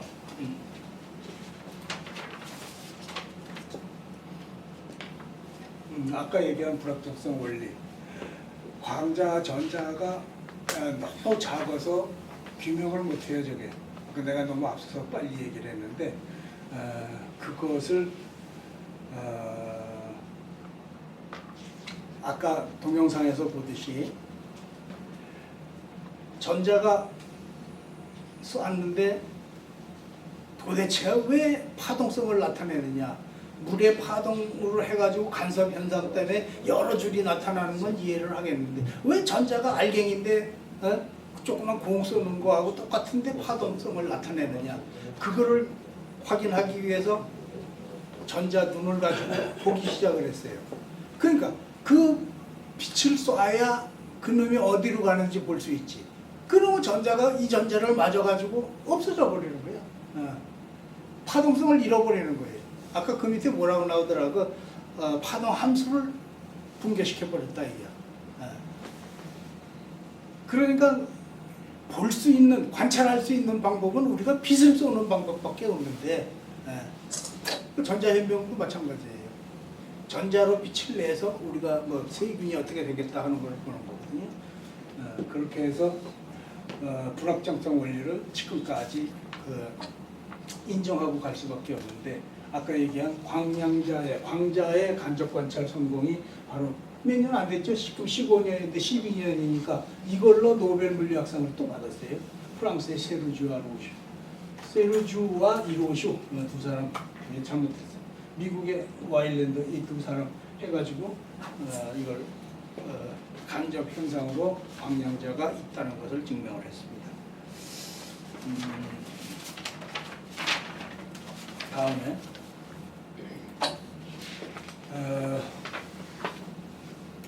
이 양자역학에는 힘이 작용했을 때, 에너지가 작용했을 때 그것이 어떻게 운동하느냐 하는 것을 밝히는 학문이라고 그랬어요.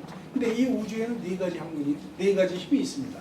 중력, 아까 얘기한 중력이죠. 중력은 바로 질량이나 마찬가지예요. 무거울수록 중력이 커지니까. 이것은 우주의 평형을 이루게 하고 평형을 이루게 한다. 지금 큰 수많은 별들이 있어가지고 그 각자 갖는 중력 때문에 지금 우주가 이렇게 형성이 돼 있다. 강한 핵력, 중성자와 양성자를 이루는 힘. 그 아까 얘기한 코크가 들어가서 양성자도 만들고 중성자를 만들었어요. 이것들은 1페르미 강도에 딱 붙어가지고 더 떨어지지 않아요. 이것을 원자 폭탄이 뭡니까? 중성자를 쏴가지고 우라늄 235, 우라늄 92개 핵이 있는데 중성자가 92개고 원자 핵이 92개예요. 거기다가 중성자를 하나 딱 쏴요. 그러면 하나 맞은 놈이 터지면서 중성자 2개를 내놔요. 그러면 그 2개가 또 다른 놈 터져서 또 2개 나. 그게 연쇄 폭발이거든요. 원자탄 원리가 그거야. 그런데 그거를 흑연을 이용해서 하나를 쏴가지고 2개 생기는 거를 하나만 나가게 하고 하나를 흡수해버려. 그 다음에 또 하나 써서 2개 생기는 걸 또 하나를 없애버려. 이렇게 해가지고 하는 게 원자력 발전이죠. 천천히 핵분열을 일으켜서 물만 끓게 해가지고 그 뜨거운 스팀으로 터빈을 돌리는 거니까 그게 원자력 발전이고 원자 폭탄은 동시에 폭발하게 내버려 두는 거예요. 그래서 그거는 강한 핵력이다. 약한 핵력은 뭐냐? 원자 핵이 있는데 전자가 빙글빙글, 요새는 빙글빙글 안 돌아요. 옛날에 레더포드는 원자 핵이 있으면 이게 K 쉘이라고 그러고 L 쉘이라고 그러고 LM 이거는 N. 원자 핵에 전자가 K 쉘엔 2개가 들어가요. L 쉘엔 8개 들어가. M 쉘에도 8개, N 쉘에도 8개. 그 옆에 LM, N, O, P 거기 이렇게 자꾸 나가죠. 다 8개씩 들어가요. 이게 옥텟 규칙이라고 합니다. 전자 궤도에 전자가 들어갈 수 있는 건 원자 핵 바로 옆에 K 쉘에만 2개 들어가지 다 8개씩 들어가요. 그래가지고 만약 여기에 들어가고 나니까 여기에 6개가 들어가고 2개가 모자랐다. 그러면 이 원자는 이가 원소가 되는 거죠. 그죠? 내가 이 얘기는 또 괜히 왜 끄집어냈지? 약한 핵력을 얘기하다 그랬구나. 약한 핵력은 이 핵이 이 전자들을 끌어당기고 있는 힘입니다.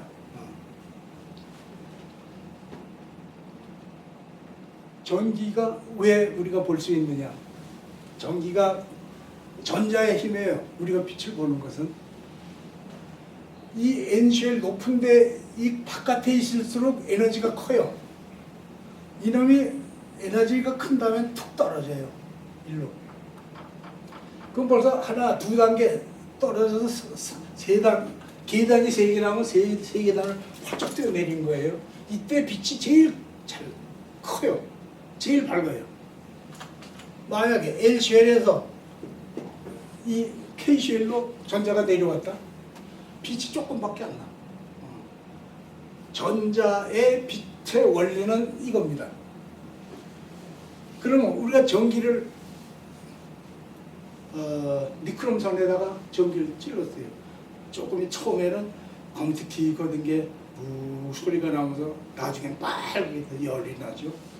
전기 에너지가 들어가면 어떤 철에서 니클럼선만 니클도 우리 지금 얘기를 하는 거지만 다른 것도 거기에서 전자가 방출이 돼요. 그게 뭐냐면 여기가 열을 받으니까 여기에 있던 에너지가 낮던 전자가 일로 올라갔다가 금방 내려와요. 그때 빛을 발하는 거죠. 텅스텐이 옛날 전기담화 많이 썼죠. 텅스텐이 아주 저항이 강해요. 전기를 막 배척하는 거야. 그러니까 저항이 커요. 그러니까 환해지죠. 산소가 있으면 금방 텅스텐이 펑 타고 그래요. 그러니까 진공으로 전기담을 만들죠. 거기에서 전자를 방출하는 거예요. 그게 계속 이것이 왔다 갔다 하는 거예요.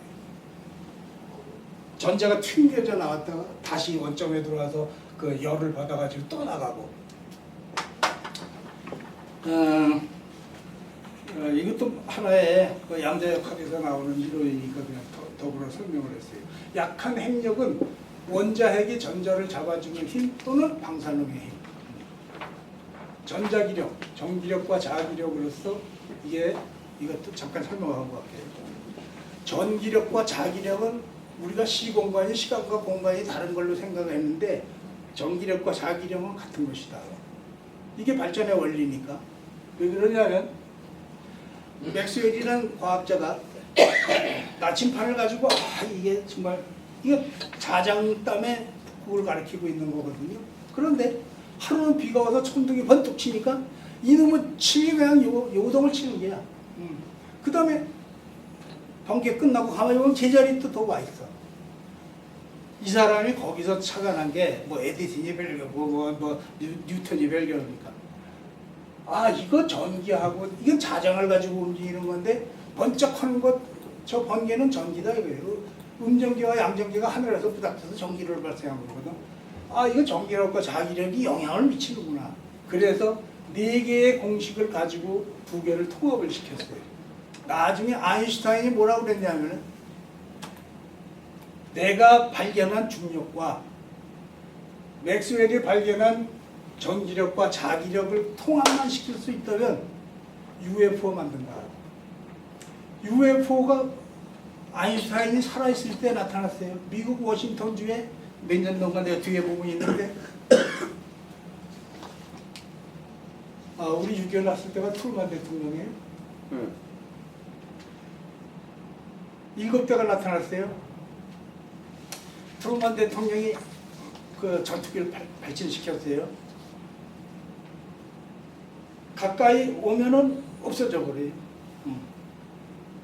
수직으로 없어지고 완전 없어져 버려요. 꼭 빛이 없어지는 거하고 똑같아요. 이걸 몇 시간을 하는데 자꾸 전기가 나가요. 그 UFO의 그 자기력인지 전자기력인지 아무튼 강해가지고 워싱턴이 몇 시간이 깜깜했대요. 그때가 1950년인가 51년인데 우린 6.25 때문에 그걸 모르고 지나갔어요. 나중에 신문에 대서특필해서 아는 사람은 알 거예요. 철수도 어렸으니까 모르지 뭐 아무리 미국에 살았지. 그런데 하도 저 전투기들이 발진해서 쫓아다니니까 이놈들이 몇 시간 하다가 갔어요. 간 게 아니야. 아인슈타인이 급히 맞아가지고 트루먼한테 마침에 워싱턴에 있었답니다. 전화를 했어요. 이건 우리 인간을 능력을 초월하는 힘을 가진 힘이니까 비행기 발전시키지 마라. 이러다 큰 재앙을 당하겠다. 트루먼이 그 얘기를 듣고 세계를 지배하는 과학자니까 다 철수시켰대요. 그러니까 UFO가 없어졌어요. 그 다음 일주일도 안 돼가지고 40대가 나타났어요. 워싱턴 DC가 완전히 깜깜해졌어요. 전기가 다 나간 거야. 그때는 아예 비행기를 전투기를 발진을 안 시켰답니다. 그럼 아인슈타인이 이건 우리의 힘을 초월하는 힘이니까 절대 그러지 마라 해서 안 했대요. 그러니까 한 2시간 있다 싹 다 없어졌대요. 그래서 아까 맨 마지막에 얘기가 UFO에 대해서 얘기하고자 했던 게 그런 건데 아인슈타인이 그 후에 한 얘기가 그 55년에 죽었습니다. 아인슈타인. 그 51년에 한국인이니까 내가 중력을 해가지고 시간도 늦게 가고 별거 다 했는데 맥스웰이 한 저 전기력과 자기력 통합을 시켰는데 저거 같이 중력을 거기다가 통합을 시키면 UFO 같이 수직으로 없어지는 거야. 비행기가 가다가 저기 카브 틀려고 그러면 이렇게 틀지 이렇게 없어집니까? 이게 가능하다는 얘기예요. UFO가 그렇게 없어지거든요. 분명히 봤는데 나도 봉천동에서 한번 봤어. 우리 나 봉천동 사는데 관악산 그쪽에 떴다가 휘고 없어졌다. 자, 그 여담으로 얘기했고 이 네 가지 힘에 의해서 우주와 어떤 섭리에 의해서 움직이고 있다. 전기력과 자기력이 같은 것은 이렇게 하죠. 그 수직으로 물을 그 수력 발전소에서 물을 떨어뜨리면서 여기서 프로펠러를 달려가지고 이 축을 돌리죠. 그럼 이 끝에는 자석입니다. 자석 옆에는 코일을 감은 그 쇠붙이들이 있죠. 이걸 돌아요. 그러면 북극과 남극이 계속 돌아가면서 여기서 자력을 전달해서 전기가 일어나죠. 우리 전기가 바로 그거니까. 그렇게 해서 여기 코일을 감은 데서 전기줄을 빼가지고 우리가 볼 수 있는 전기로 들어오는 겁니다. 바로 자기력을 전기로 바꿀 수 있고 전기를 또 자기로 바꿀 수 있다. 이것이 맥스웰의 그 전자기력의 그 기초 이론입니다.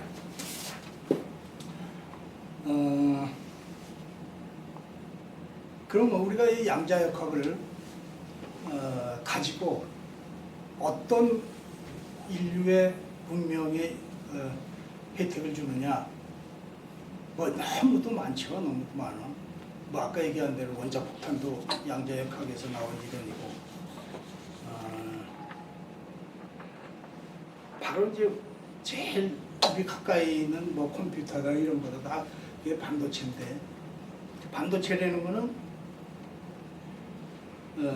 도체와 비도체의 중간에 있는 게 반도체죠. 그래서 반자를 뭐 반대할 때 뭐 이런 반자가 아니고 이런 반자를 쓰죠. 네, 반도체. 중간 상태에 있는 도체인데 여기다가 전기를 가하든지 열을 가하든지 음파를 가하든지 그 핸드폰인데 말로 해가지고 전화번호 바뀌고 그러잖아요. 그렇게 해가지고 정말 오묘한 성질을 다 나타내요. 그 반도체가. 이게 처음에는 우리가 라디오 하나 들으려면 이만한 진공관이 라디오에 꽂혀 있죠. 그 오래돼서 진공관이 증폭하는 거니까. 이거 오래되면 또 바꿔서 또 돈 주고 갈아야 되고. 그러다가 트랜지스터라는 게 나왔어요. 주머니 넣고 다니면서 뭐 라디오 다 들었어요. 요즘에는 핸드폰에서도 라디오 나오고, 그게 IC 회로를 개발해서 반도체 위에다가 IC 회로, 직접 회로를 그 뭐 이렇게 전기줄로 연결했으니까 옛날 라디오는 다 전기로 연결했죠. 이거는 인쇄예요. 회로가 인쇄야. 아주 방리 거기에다가 인쇄를 해가지고 회로를 만들어서 문명 이기를 만드는 게 바로 양자역학에서 나오는 최신의 문명의 이기를 혜택을 받는 겁니다. 그러니까 이 모든 거는 우주 만물은 양자역학의 어떤 물질도 그렇고 원자도 그렇고 전부 원자로 되어 있어요. 이 원자로 된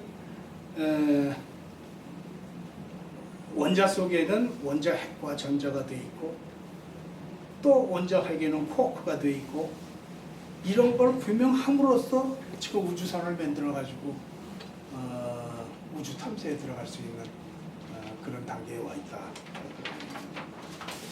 우선 다음 그 양자역학의 발전 역사로서 그동안 어떤 실험을 거쳐서 우리가 원자라는 걸 찾아냈느냐 하는 걸 설명드리겠습니다. 자, 레드포드의 그래. 자, 들려. 힘들어.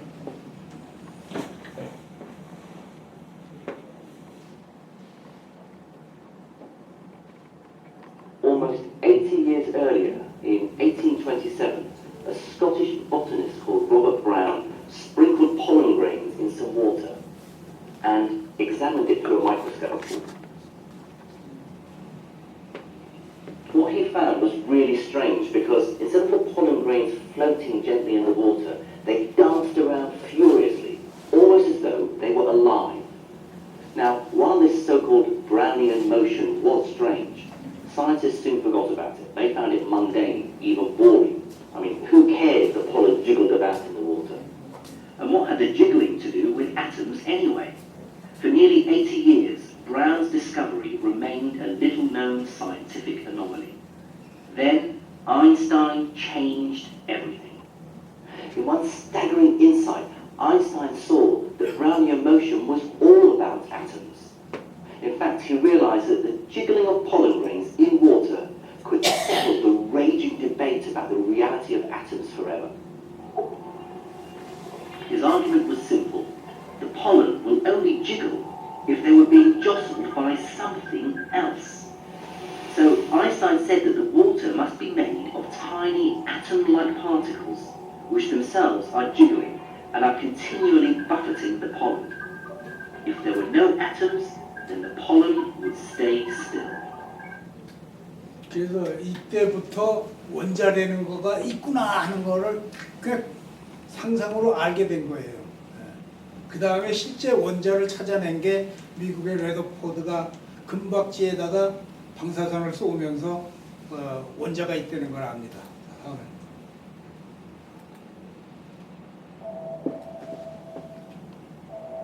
One afternoon in 1909, Geiger burst into Rutherford's office with some astonishing news. Very, very occasionally, an alpha particle would indeed ricochet back off the gold leaf. Geiger calculated that only 1 in 8,000 alpha particles would do this. It's a tiny percentage, but Rutherford's mind reeled with the news. He would later say it was like firing a shell at a piece of tissue paper and have it bounce back at you.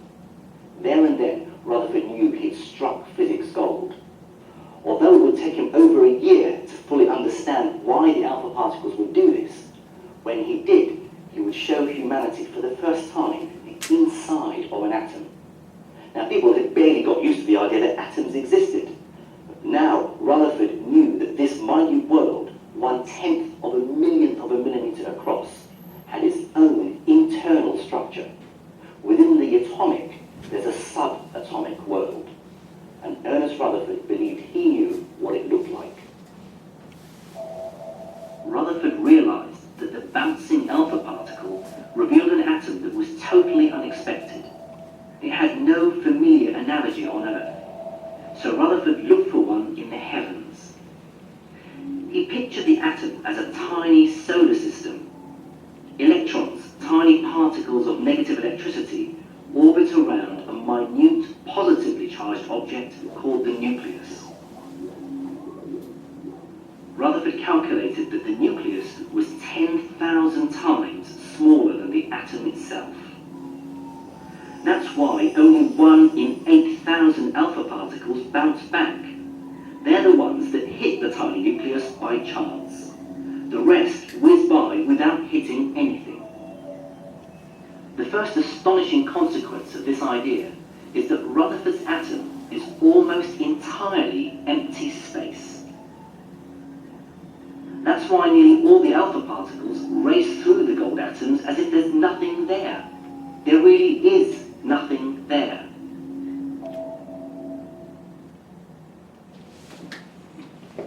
그걸 잠깐 부연 설명하면은요,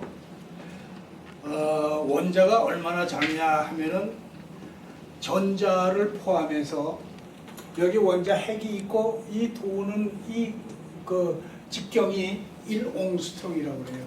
1옹스트롱은 10의 마이너스 10승. 그러한 작은 건데 그 중에 그럼 원자는 얼마나고 전자는 얼마나 하냐 하는 표현을 어떻게 하냐면 축구장이 있어요. 축구장 한가운데 축구 시작하려면 축구볼 넣고 하죠. 축구볼 대신 요만한 야구공이 하나 있는 거다 이겁니다. 축구장 안에 야구공.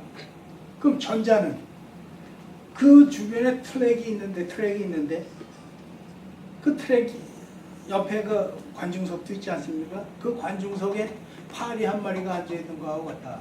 예? 그렇게 작은 거예요. 아까 그래서 그 전자를 우리가 보고 관찰을 할 수 없는 게 너무도 작아가지고 빛을 보면 그놈도 날아가고 없듯이 그런 그 이미지를 가지면 될 거예요. 아까 보는 알파 입자라는 건 뭐냐면 퀴리 부인이 라돈에서 방사선 나오는 걸 발견했습니다. 그 당시에는 아무것도 몰랐어요. 그래서 라돈을 가지고 금박지에다 쐈대요. 그러니까 그 방사선들이 다 지나가버려.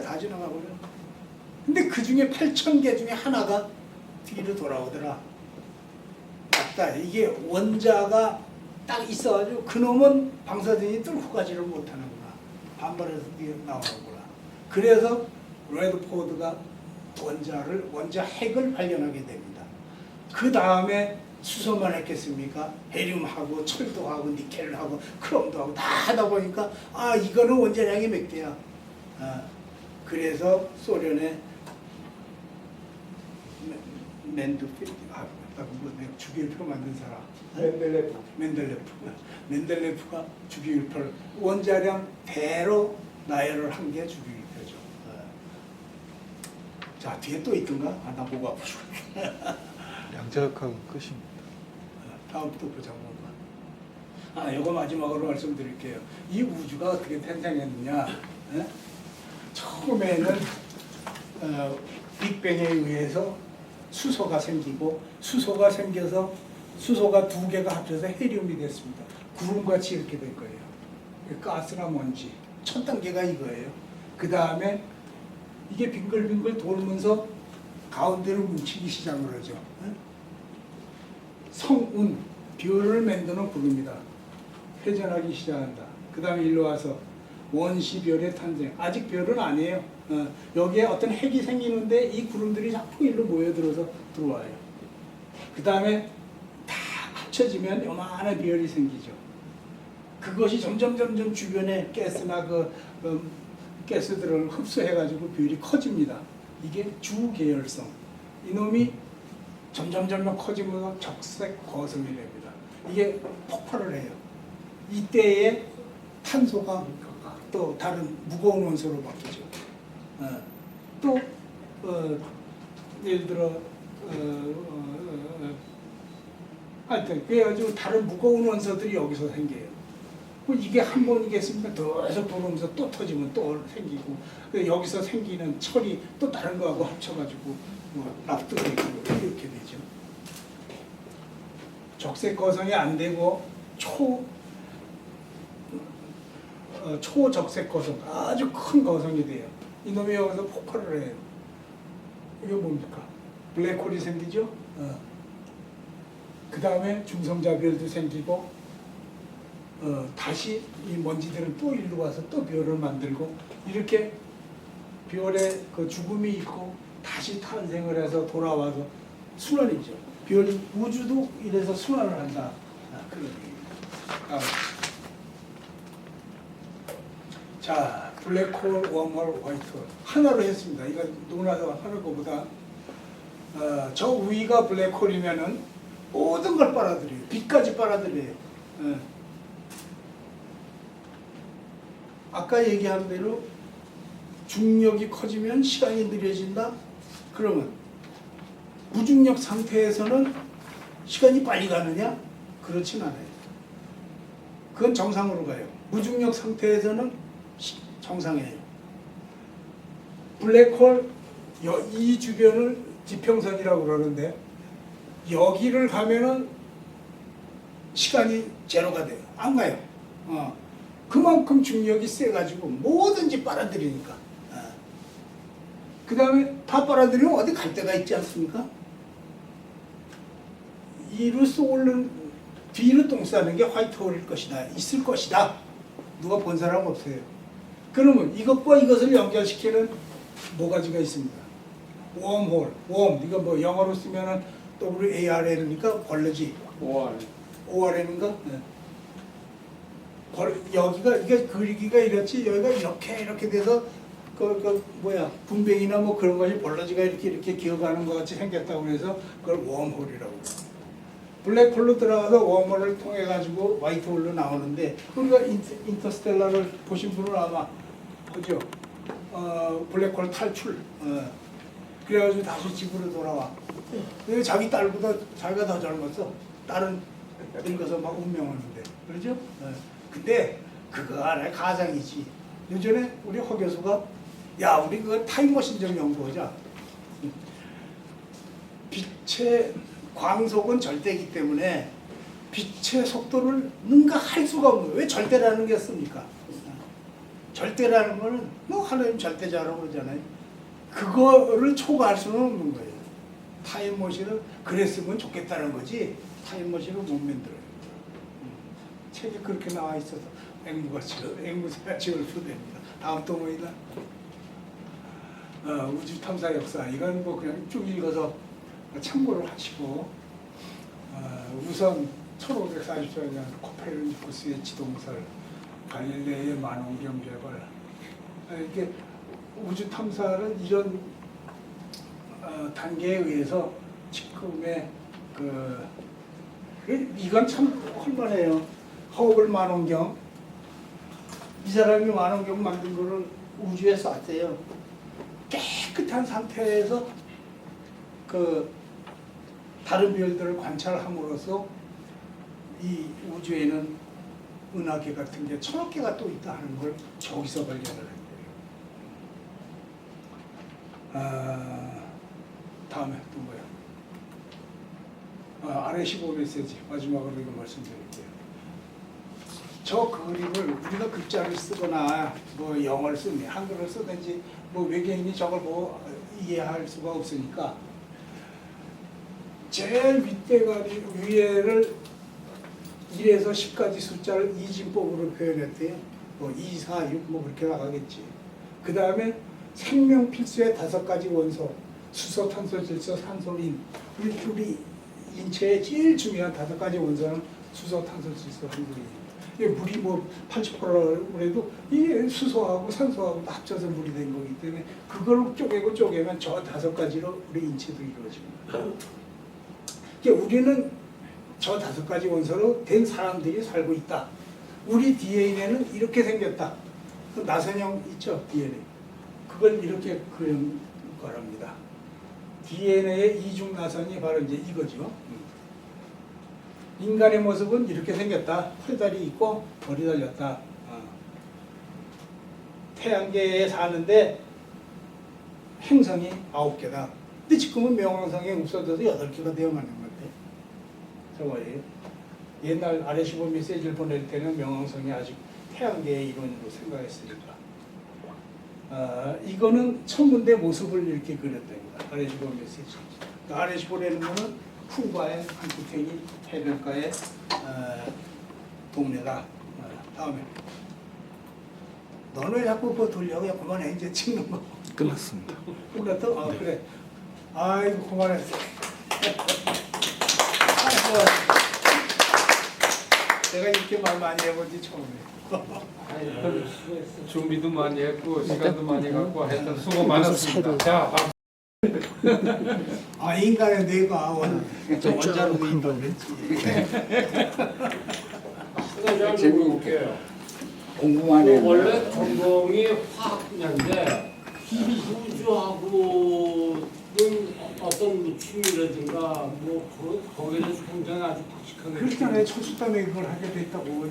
저 관심 난 진짜 고등학교 때도 그 책에 그랬잖아. 하나님은 하늘에 계신 하나님 아버지에서 나 구름에 있는 줄 알았다니까. 근데 이제 자라면서 수금지화부터 천해병을 배우게 됐고, 그때부터 신문에밖에 볼 책이 없어요. 신문에서 우주에 대해서 가끔 봐. 그건 난 빼놓지 않고 읽었다고. 근데 가만히 들어보면 철수는 아주 나보다 더 전문적인 지식을 갖고 있어. 그런데 얘가 이 친구가 나한테 하나 던지는 게 내 동생 친구가 쓴 책이야. 그 처음에 과학적 질문이냐, 철학적 대답을 그게 나와. 내용을 보니까 우주에 관한 거니까 두 번을 읽었는데도 잘 안 돼서 철수책은 돌려줬어요. 그리고 인터넷으로 내 그 책을 다시 샀어. 근데 그거를 보기 전에 뉴턴이란 크린티피아 뉴턴이 쓴 첫 번째 책이에요. 근데 그걸 읽었다고. 어? 뉴턴의 역사부터. 그 처음에 어려서부터 아버지가 죽었어. 과수원을 운영하다가 돌아가셨어. 어머니가 혼자 하기 힘들어. 그러니까 재혼을 했어. 그 동네 목사님하고 결혼했어요. 목사님하고 결혼한 게 뉴턴한테 지식을 넣기 시작한 거예요. 목사님이 책을 많이 읽어. 책이 한땀 흘렸어. 과수원 가서 일을 도와줘야 되는데 책만 읽고 앉았어. 그러니까 아버지가 자기가 아는 런던의 어느 고등학교에 보내줬어. 근데 둘째 아버지가 또 죽은 거야. 그러니까 어머니가 등록금 못 되겠다. 너 와서 일해. 또 그거 읽어봤어. 근데 그 선생님이 얼마나 그 뉴턴을 잘 봤는지 그 먼 길을 찾아왔어요. 내가 장학금으로 얘를 공부를 시킬 테니 보내주시오. 그래가지고 뉴턴을 데려왔대요. 걔가 공부를 해서 캠브리지 대학의 수학과 교수가 됐어. 그때 이제 헤일리라는 사람이 찾아오는데 그 사람이 부잣집아들이야. 그 사람이 왕립학교 회원이야. 헤일리 해성 알죠? 그 사람이 와서 뭘 했냐 하면은 75년마다 돌아오는 어느 별을 찾아낸 거야. 그래가지고 책을 뒤지니까 이게 75년마다 오는 별이야.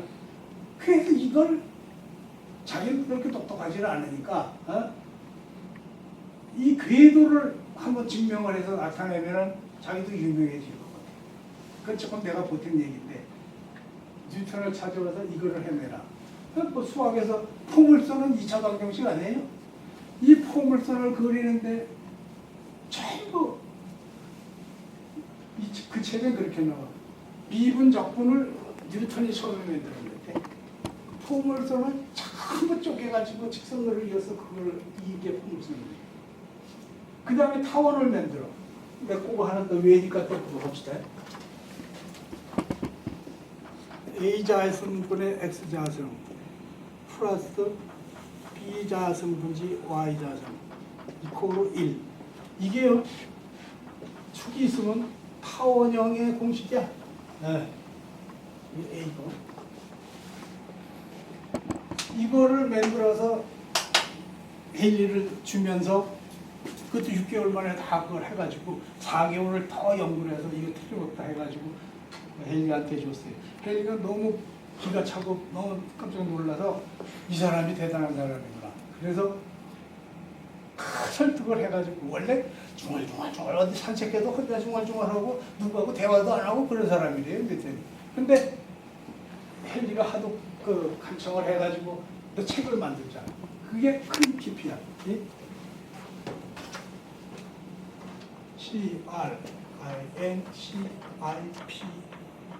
CRINCIPIA 책 이름이 이거예요.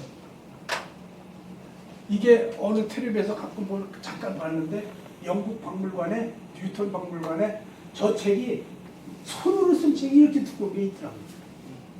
그걸 보여주면서 얘기하는 거예요. 저걸 만들어 가지고 헨리가 왕립학교에 가서 강력하게 추천합니다. 이런 사람이 있다. 그래서 그 덕으로 왕립학교 회원이 됐어요. 뉴턴이. 그 대신 헨리 해성이라는 거 지금이 몇백 년 흘렀는데도 아직 헨리가 유명하잖아. 짧은 파파. 자, 이제 일어나서 우리 일정으로 가지고 원래 저 친구가 서울대학교 천문기상학과 원서 낼래다가 못 낸 사람이야. 그러니까 거기에 흥미가 많은 사람이죠. 잘못돼가지고 거대 과학가로 갔지. 못했지만